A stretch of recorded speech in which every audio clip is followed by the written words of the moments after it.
Good evening, everyone. I'll now read the Council Prayer.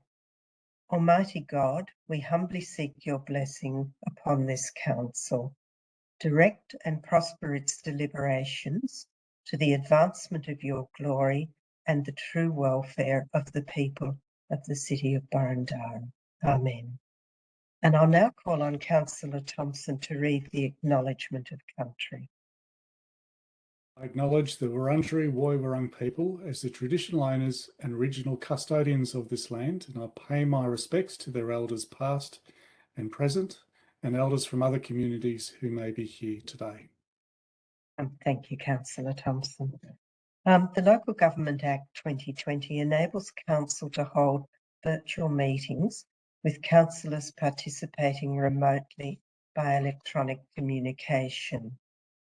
The Council meeting is being live streamed on the Council website to enable public viewing of the proceedings, including councillor deliberations and voting. The meeting is also being recorded and will be made available on the Council website soon after the meeting. Should technical problems be encountered, then the meeting will be adjourned until the problems have been remedied. However, Council can't be responsible for any technical difficulties that may be experienced by a member of the community in participating remotely in this meeting. Once the meeting commences, only limited assistance can be provided. I acknowledge the councillors present and on the screen for tonight's meeting, and thank you, councillors. There are also a number of officers in attendance tonight, and they'll be introduced as they present their reports. And I'll now move to the order of business as listed on our business papers. The first item is apologies. Mr. Wee, are there any apologies for this evening? Through you, Madam Mayor, Councillor Franco is an apology this evening. Thank you very much. Declaration of conflict of interest of any councillor or council officer. Councillors and council officers, are there any conflicts of interest that need to be declared? Councillor Hollingsworth? Thank you, Madam Mayor. I'll declare a conflict with agenda item 3.1 as I have my mother and mother-in-law both living in Burundara aged care. Thank you. Thanks, Councillor Hollingsworth. Now, our next item is the item which I believe you have a conflict of interest with, Councillor Hollingsworth, and that's item 3.1, Aged Services Reform. So you're happy to leave for the moment? I am, thank you. Thanks, Councillor Hollingsworth. We'll just pause for a moment while that happens. And thank you, everyone. So yes, 3.1, Aged Services Reform. That's going to be introduced by Nick Lund, Manager, Livable Communities. Thank you, Mr. Lund. Good evening, councillors, and through you, Madam Mayor. The new aged care system, the Supported Home Program, is directly responding to the recommendations of an extensive Royal Commission into aged care quality and safety, where the Commission heard of a broken and fragmented system, which is difficult to navigate and challenging to move between providers or have multiple providers. A Commission that heard aged care clients want greater choice and control of the services they need to remain living in their own home, and a system which is flexible and can provide a coordinated and integrated range of care as clients' care needs change over time, a system where the client controls their own budget rather than providers being directly funded. While Council has always prided itself on providing a well-regarded, high-quality service to residents eligible for the CHSP services, Council simply does not have the skill base or expertise and resources to provide services across the full in-home aged care spectrum, including for those with high care needs under the new Supported Home Program. Council is not a specialist aged care provider and has only ever provided the basic entry-level in-home aged care services. In reality, the findings of the Commission of a fragmented aged care service has played out in Burundara and in the majority of councils in Victoria, in that councils have had to hand clients back to My Aged Care when their needs increased beyond low-level care needs, with clients having to be then referred to the Regional Assessment Service and find their way through to another provider. The proposal before you is not and has never been about council saving money. It is about ensuring the well-being of our clients by supporting them to access the care they need in an appropriate and timely response prior to the most significant changes in decades to the aged care system, including its full commercialisation from 1 July 2023, as Council will be unable to deliver the supported home program.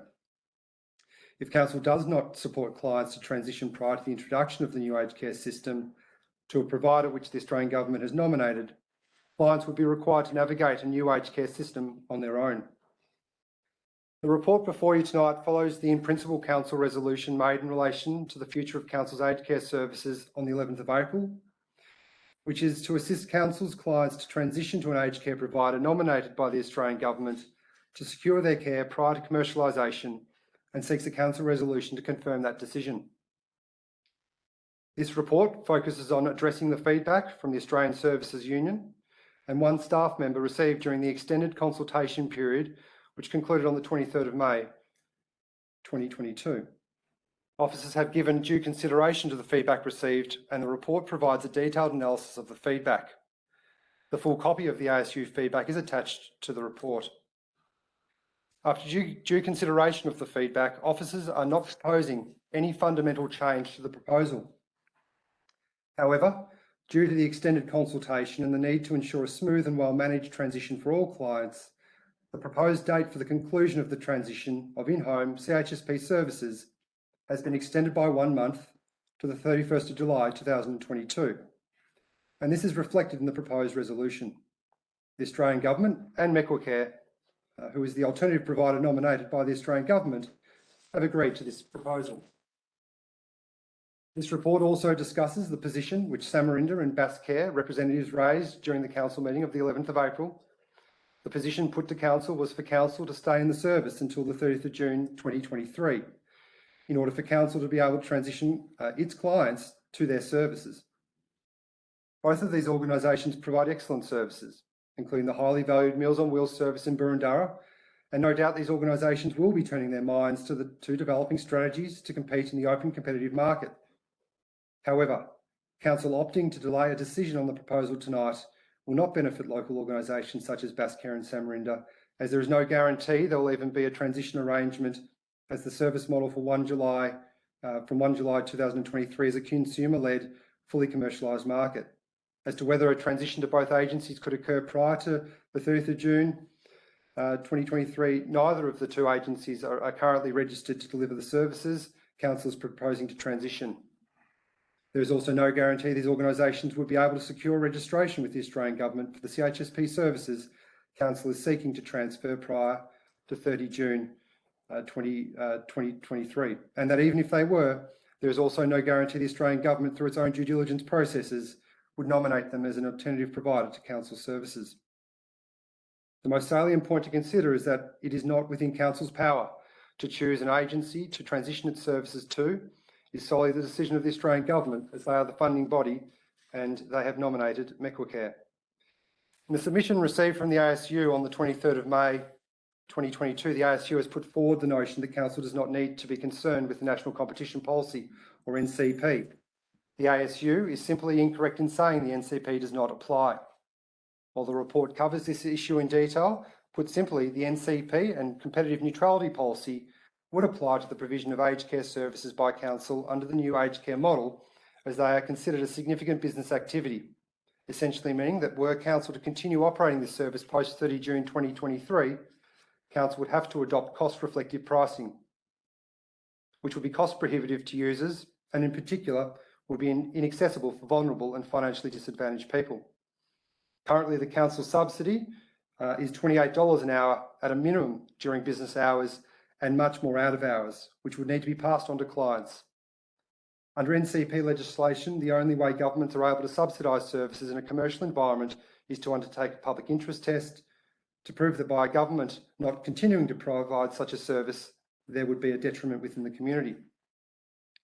As there are some 170 private providers and 24 Commonwealth funded providers of the same or similar services operating within Boroondara, There is a sufficiently broad range of service providers and services available to cater for the needs of residents receiving or seeking aged care services. In fact, Council has lost 58% of clients to many of those providers over the past 5 years due to the providers being largely specialist aged care providers, better able to cater for the higher care needs of clients as their needs change. It should be noted that all service providers funded by the Australian Government must follow the same guidelines, meet the same quality care indicators, and are audited by the funding body. It is very clear all councils will need to contemplate the NCP if they wish to remain in service delivery post 30 June 2023, even those quoted by the ASU as having alternative models. Some 28 councils have now publicly announced their exit from in-home aged care services, and many, if not all, have highlighted NCP as a key reason to exit the services. As stated by the MAV President publicly and quoted in the press, Councillor David Clark said councils will no longer be allowed to subsidise the cost of their services to residents due to the national competition rules. Kate Oliver, a partner from Maddocks Lawyers, is here tonight to answer any questions councillors may have in relation to NCP. In the context of NCP, however, not every council will be in the same situation. Some may be able to prove a public interest test by subsidising the supported home program if the profile of available providers is low, potentially in some rural areas or in metro councils that do not have such a strong profile of providers which Boroondara has. Very few councils to date have developed a commercially sustainable model, which would not require a subsidy from council and would not need to be concerned with about the implications of the NCP legislation, and indicated they are staying in the service beyond 30 June 2023. With less than 9% of older people living in Boroondara accessing the CHSP services Council is proposing to exit, Council is committed to its Add Life to Your Years Healthy Ageing in Boroondara plan by ensuring this proposal does not impact on the unique community-based aged care programs and services provided by Council. Council will continue to focus on and provide services unique to local government.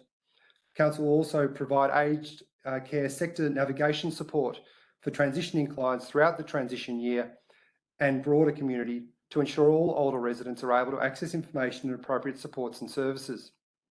Council, confirming its in-principle decision of 11 April tonight, ensures the clients currently receiving services are transitioned to the alternative provider nominated by the Australian Government in a careful and considered manner, which maintains their continuity of care and avoids the risk of a worst-case scenario on 1 July 2023, where Council would have no ability to support clients as they seek to access a new provider in the open competitive market.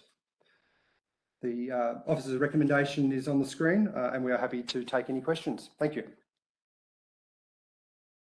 Thank you very much, Mr. Lund. Councillors, does anyone have a question for officers? Councillor Bigger?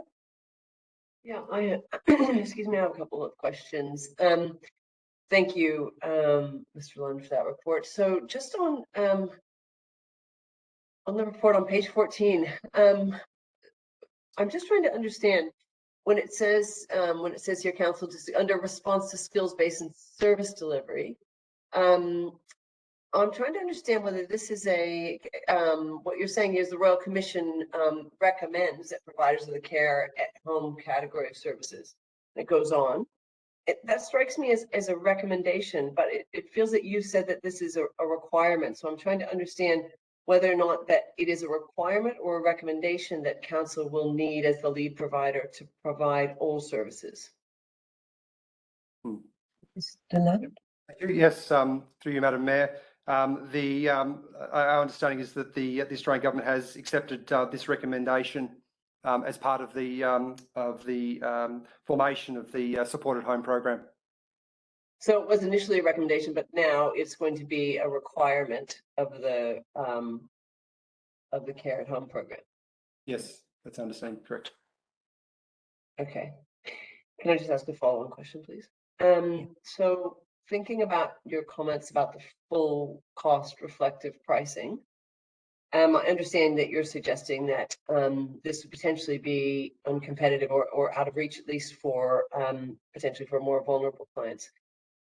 But is it something we've looked into to consider that some clients actually might be willing to pay more for a local and a consistent service, the kind of service that, you know, that many of our residents are saying they're concerned they might lose if we move out of this? Meaning, you know, that some people might actually value that service enough to pay more. Is that something that we've considered or looked at all?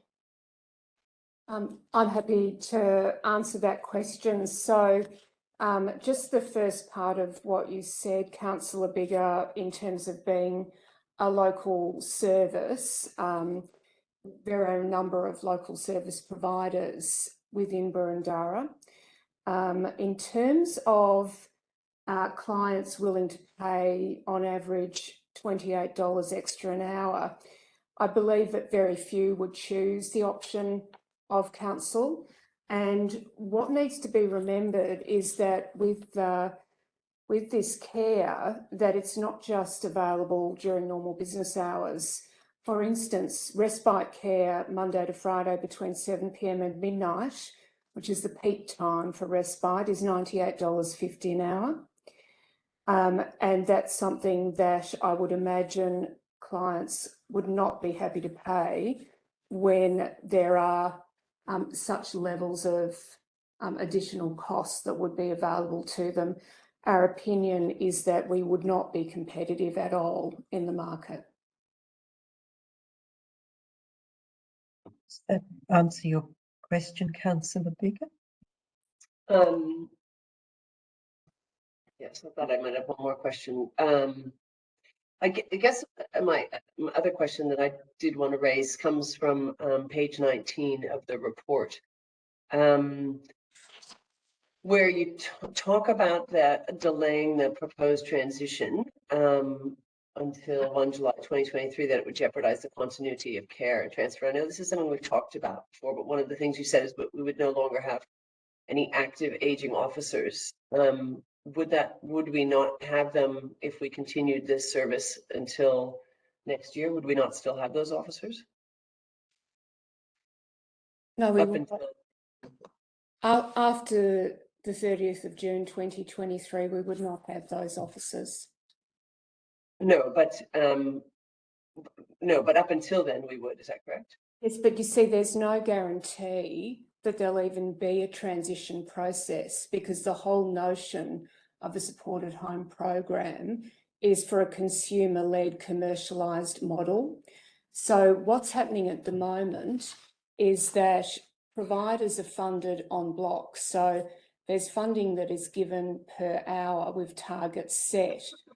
All of that will be completely gone. So there, in fact, will not be the ability to transition.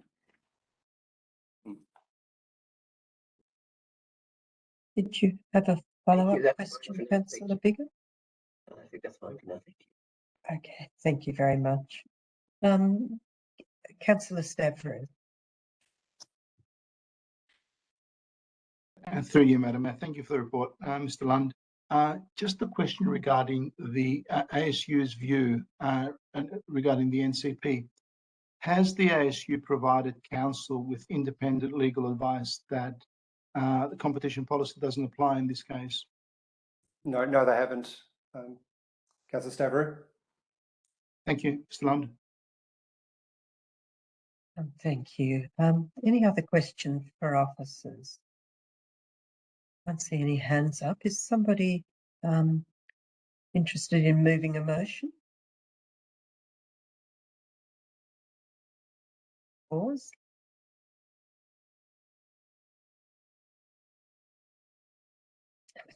Councillor Watson. Happy to move the officer's recommendation. And Councillor Stavro, are you got your hand up to second? Yes, thank you, Madam Chair. Thank you very much.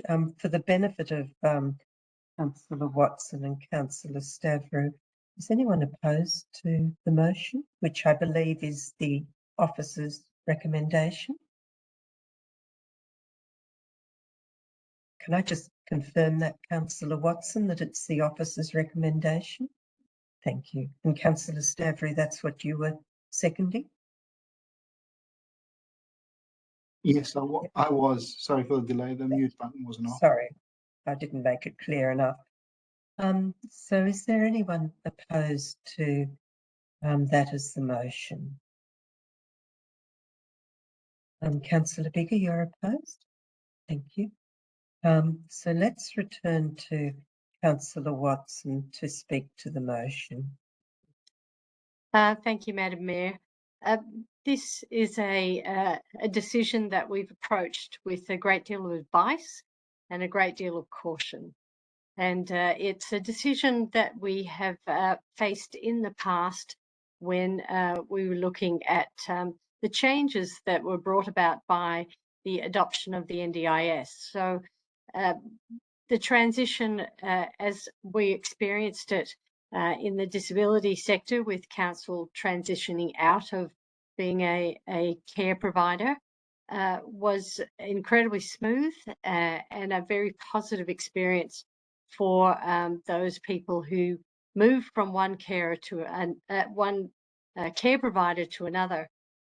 I have every confidence that the people who are going to be transitioning, if this motion is adopted by council tonight, will be incredibly well supported, and it will be a positive experience. So I have no doubts in raising my hand and having the opportunity to move this motion this evening, and commend the officer's recommendation to my fellow councillors. Thank you, Councillor Watson. Councillor Stavrou, as the seconder, would you like to speak now? I will reserve my rights, Madam Chair. Thank you, Councillor Stavrou. Would anyone else like to speak to the either for or against the motion? Councillor Biggar. Thank you. Look, I accept that this is a, well, for me, this is quite a hard decision. I think it is for many of us, in the sense that that our older residents are people that we're deeply concerned about, all of us, every one of us as councillors is concerned, I'm sure. And one of the things that our older residents tell us that they're concerned about is consistency of care for those who do have a home care or have in-home services. And I think that it's something that concerns me, that it's likely to be worse under a non-council provided service.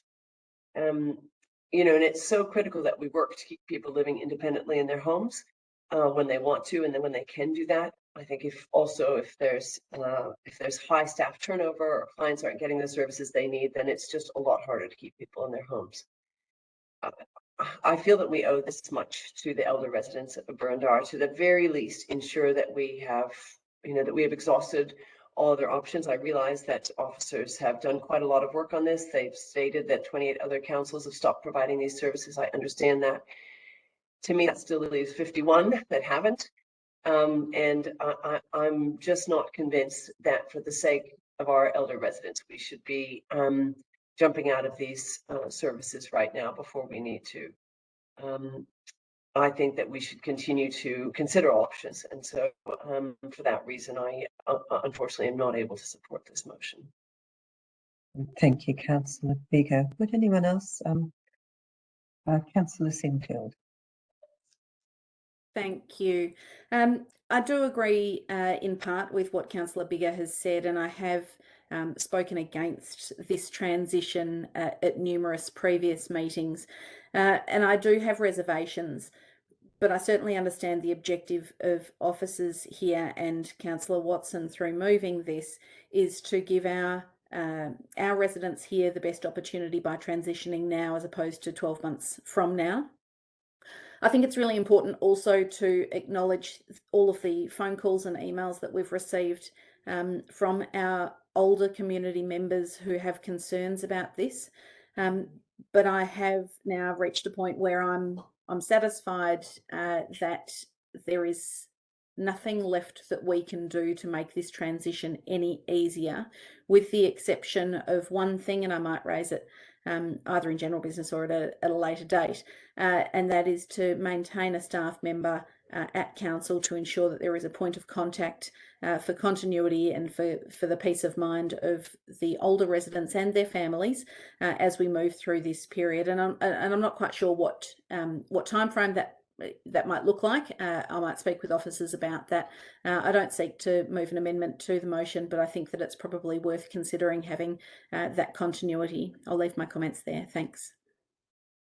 Thank you, Councillor Sinfield. Would anyone else? Thank you, Councillor Gillies. Thank you, Madam Chair. Notwithstanding what Councillor Biggar has said, because I don't disagree with the principle of looking after our older residents at all, as she says, and it's, I'm sure, applicable to everybody, that we all do care and we all do want to do the right thing here. Notwithstanding that, though, I think the officers have explored every nook and cranny as to how this could be shaped to actually be an ongoing program with some viability, and it doesn't stack up. Under the change of funding rules and the models that will be employed, it just doesn't stack up. And I think they really have explored every avenue. And I think by us making the move now, we actually allow our residents to have the best opportunity to have a carefully managed, tailored transition. If we leave it another 6 to 12 months, I think that's an awful thing to do, actually, because I think the inevitable has to be recognised here and the changes are going to happen. And I think the best we can do is to allow people time to digest the changes, be helped, be managed through the process. If people want to have alternative service providers, they, as we've seen from the officers, will definitely be assisted with that. So there's no absolute obligation to stay with Mequicare. But I think the best time is now for us to allow a timely transition, and therefore I will be supporting the motion. Thank you, Madam Chair. Thank you very much. Look, I might say something briefly and then to Councillor Stavrou to see if he wants to exercise his right, and then back to Councillor Watson.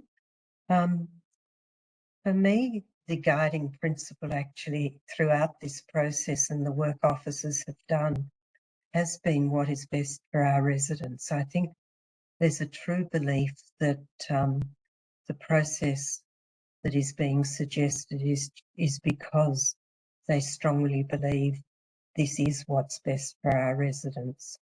I also understand that the process does actually allow officers to be present and a bit as Councillor Sinfield was suggesting, does actually allow officers to help people transition, which wouldn't otherwise be the case should we leave it till the very last moment. So I do want to thank officers. It's been a very tough thing, but I'm confident that it's done with great goodwill and care for our older, more vulnerable people. And thank you to the officers. So, Councillor Stavrou, you reserved your right.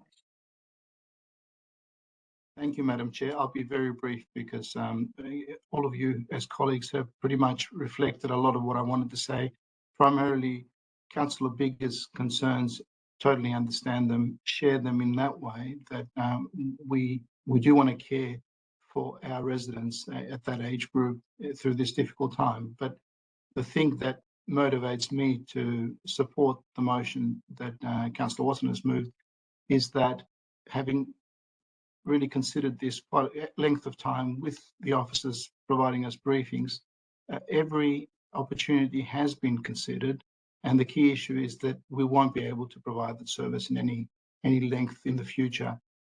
Having said that, the most important thing then would be to actually have the orderly transition, as everybody had said, because at that age group, you don't want to have that uncertainty hanging over your head. So for that reason, I will support the motion.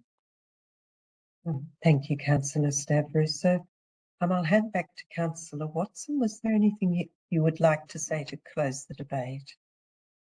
Thank you, Madam Mayor. Yes, a few brief words.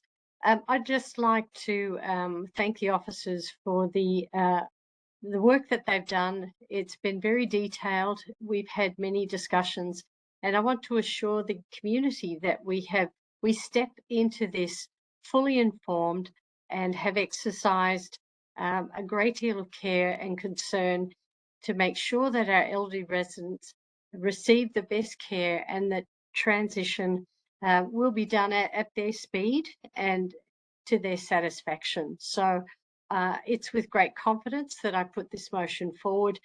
Change can be difficult and challenging, but I have every confidence in what is about to roll out and that our elderly and more vulnerable residents will be well cared for. Thank you. Thank you, Councillor Watson. So we'll now put the motion, which was the one up on the screen earlier on. All those in favour? So I'll call names and then perhaps hands can go down. Councillor Thompson, Councillor Sinfield, Councillor Gillies, Councillor Watson, Councillor Stavrou, Councillor Gold, Councillor Addis, and those against, Councillor Biggar and Councillor Park. So I'll declare that motion carried.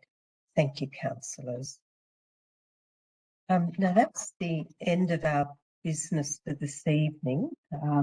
So before I close the meeting, I want to thank all of you who have joined us this evening and wish you and your family good health and please stay safe.